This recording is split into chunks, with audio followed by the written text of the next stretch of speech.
So I came across an article that I found very interesting to actually read, and it mainly pertains to the state of Arizona. But regardless, it's still really good information for other people that are in other states, due to the fact that Arizona is really kind of a guinea pig state when it comes to residential assisted living. So if you guys are interested, make sure to stick around. What's up, everyone? I hope you guys are all doing well. If you're new here, my name is Serge. Welcome to the channel. To all my reoccurring viewers, guys, thank you so much for all the love and support that you guys have shown on this channel. If you guys have not yet, go ahead, feel free to go check out the Academy. I will be linking it down below for you guys, so feel free to go check it out. I will also be linking down below the article that I'm actually going to be discussing with you guys. So without further ado, let's go ahead and actually jump into this article. So whoever this is, whoever the author is of this article, seems to actually have experience within this industry and has been doing the entire assisted living for over 10 years, residential assisted living specifically.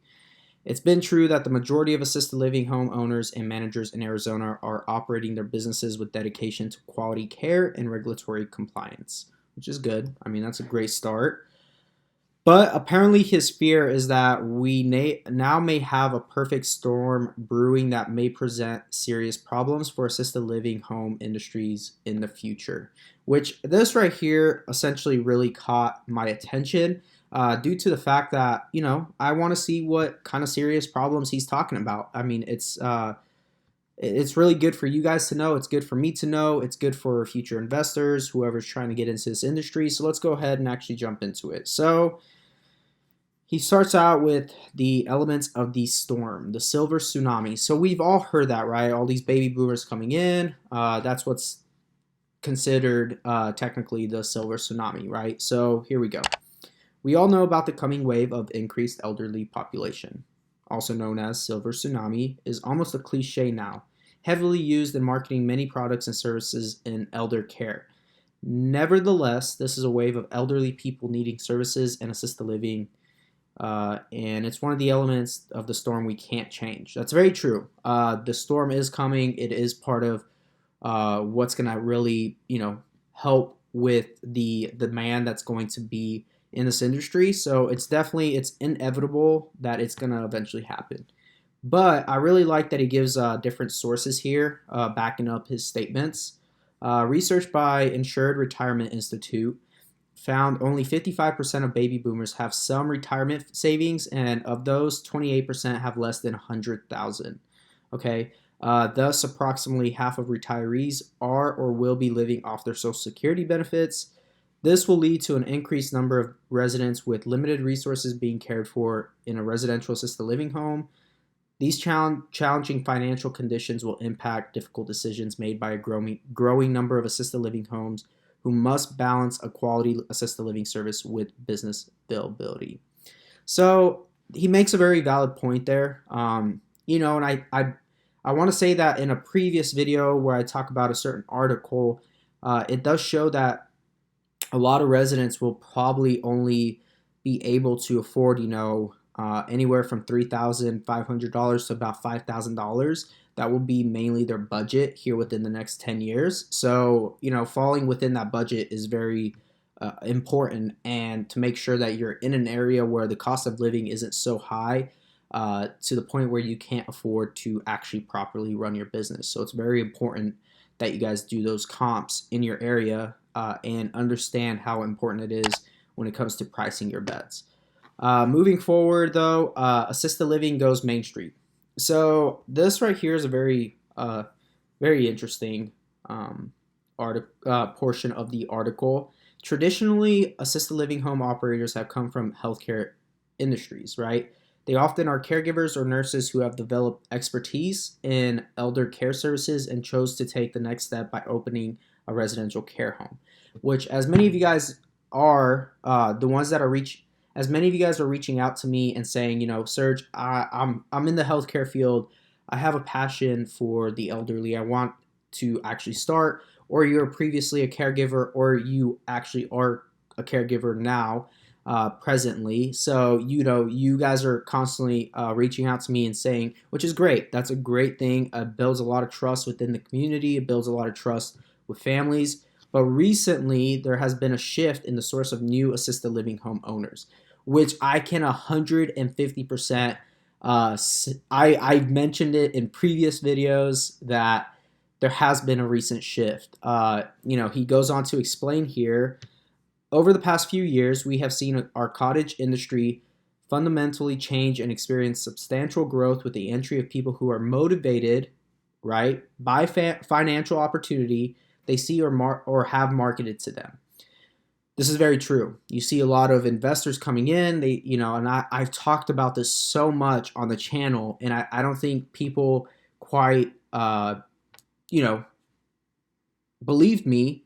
And I always said it, like, if you are motivated by the only to make money within this industry, it's not going to work. You're not going to have much success with it. And this is backing up by somebody who is in the industry for over 10 years. And I believe that 150%. I can see what he's talking about, and I can definitely agree with whoever this is on that aspect. Now companies large and small are capitalizing by offering this lucrative real estate opportunity to the masses. The realities and the importance of providing experience, quality care services for residents are often not emphasized as critical to the success of the business.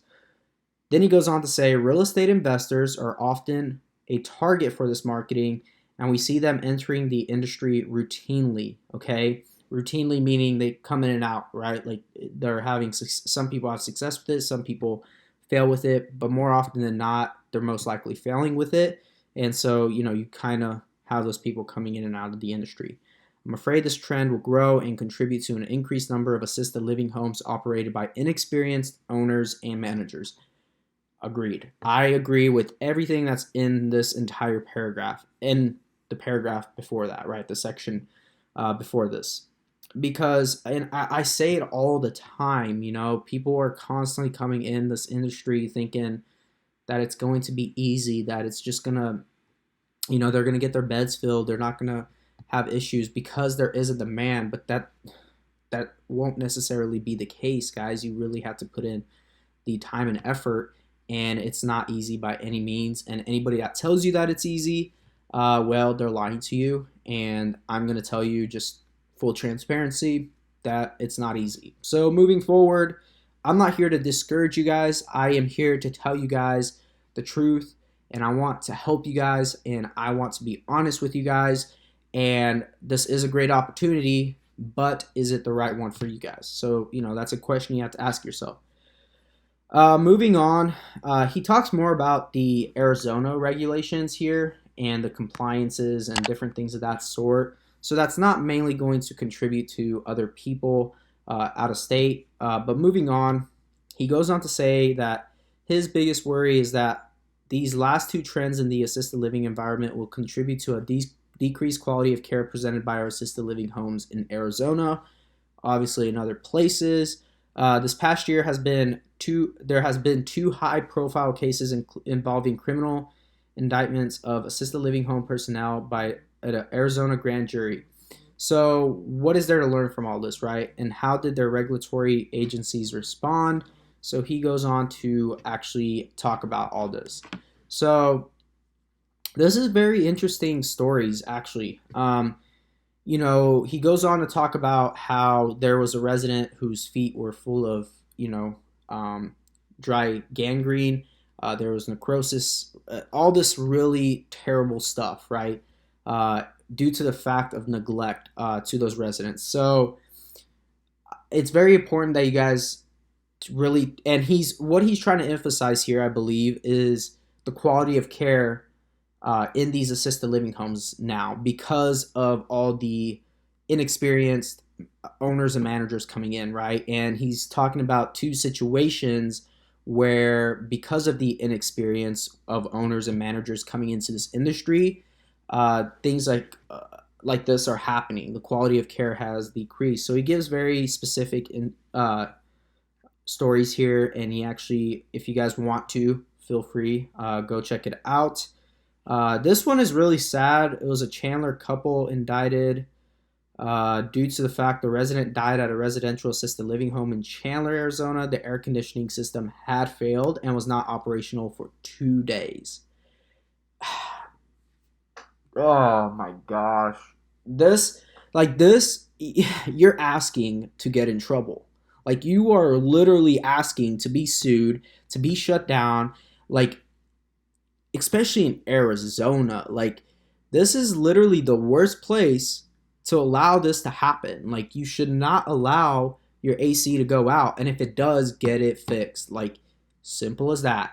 There's a process and there's a procedure to get your residents out to a safe location. Talk to other care homeowners to allow you to there's got to be a policy in place, and it's mandatory. There's no excuses. An evacuation policy in place of how you're going to actually, take your residents out. And you are mandatory to do evacuation drills with your residents, with your employees, etc. Right? So it just boggles my mind that this happened. Like, it literally boggles my mind. Apparently, found the temperatures to be 100 degrees inside the house. 100 degrees.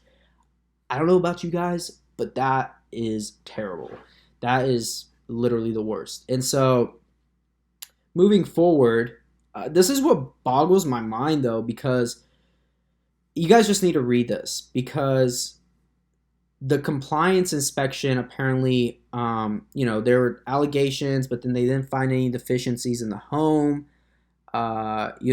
Apparently, moving forward, these managers still were able to have their manager's licenses. So, I mean, it's insane, the things that happen nowadays. Not only in Arizona, but I've heard some pretty insane stories out in California. There was a home, and it was a veteran who had passed away, and I believe it was a social worker or caseworker that would routinely go and visit that resident.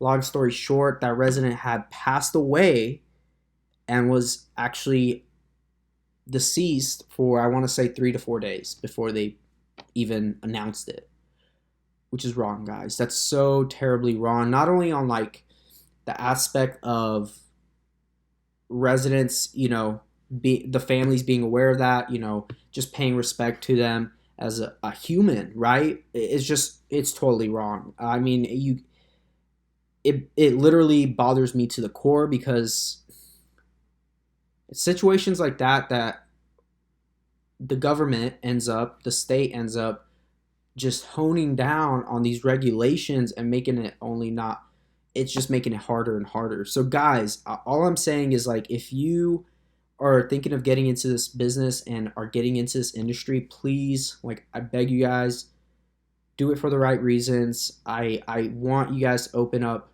amazing care homes and to have awesome businesses. And mistakes do happen, but do not let them get to this point where people are passing away in your facility and people don't even know they're deceased, right? Do not let your AC unit go out and residents are dying of heat, and just different. Just don't do that, please. I beg you guys. And if by any means this scares you and you don't ever want this situation to happen, I mean, it's as simple as making sure that you guys go to your facilities and make sure your caregivers are doing their jobs and you're doing your job as an owner, as a manager, whatever your role is. It's as simple as that. Pretty much, in conclusion, he calls out somebody here. I think many of you guys probably know who he's talking about. I am not going to really say anything. It's not my place. But he pretty much, says that, there are people who are doing an e-course or a webinar while making $20K per month while sitting at home in your bathrobe. I don't think I need to tell you guys who that is, but moving forward, he says that those of us that operate great care homes who prioritize residents' well-being and compliance may not be concerned about these issues, but we should be, which I 150% agree with this. I've heard stories. I talked to other care homeowners, good and bad, and I could say that it does bother me quite a bit. And because of all these different things coming up, I mean, I just want to say that within this year alone, here in the state, here in the valley, there were 40 initial applications, 40 new licenses or applications put in uh, to start residential assisted living. I feel like at that point, I'm sure it's going to get to the point where they're going to make it really really hard for people to get their licenses, to get their homes licensed, and to get them zoned. Zoning's already made it hard in some city ordinances, but for the most part, I feel like they'll eventually start cutting off on licensing, and not really making it that easy to get anymore. But maybe I'm wrong, but regardless, I feel like that's the direction that everything's gonna go. They're gonna make it a lot harder. But anyways, this person goes on to say, "I hope I'm wrong, and there is no storm. I really do. But if it comes, we will all have to deal with its impact." With that being said, though, I just want to say that if you guys are really considering this and you guys will get in this industry, understand that there's been people in this industry for 10 plus years who provide great care, who are great resources, and then there's other people who get into it because they think there's a lot of money in it, and that it's this amazing opportunity, and they just really don't care. uh, you need to really understand that providing that quality of care is very important. That is your reputation as a business, as a person, and you always have to address every concern that comes from whoever is inside your business, whoever you're taking care of, whether it's family members, whether it's other healthcare professionals that you're working with. Make sure you address everything. Work with your caregivers. Provide that quality of care, guys, and these types of situations will not come up. I don't believe that there's this storm of. I think people that are in it for the wrong reasons will eventually be weeded out. They won't last very long. I've seen it actually happen. And so, guys, just understand that this will take some hard work. This will be worth it. This will bring you fulfillment. And I truly believe that with the right heart and intentions in mind, you will get very far in this business and you will have massive success with it. So, with that being said, guys, if you found this article very helpful, please hit that like button for me. Please smash that subscribe button for me if you haven't. And feel free to go check out all these other videos that will be up here, guys. And again, thank you. I appreciate every single one of you guys. And until next time, guys, God bless.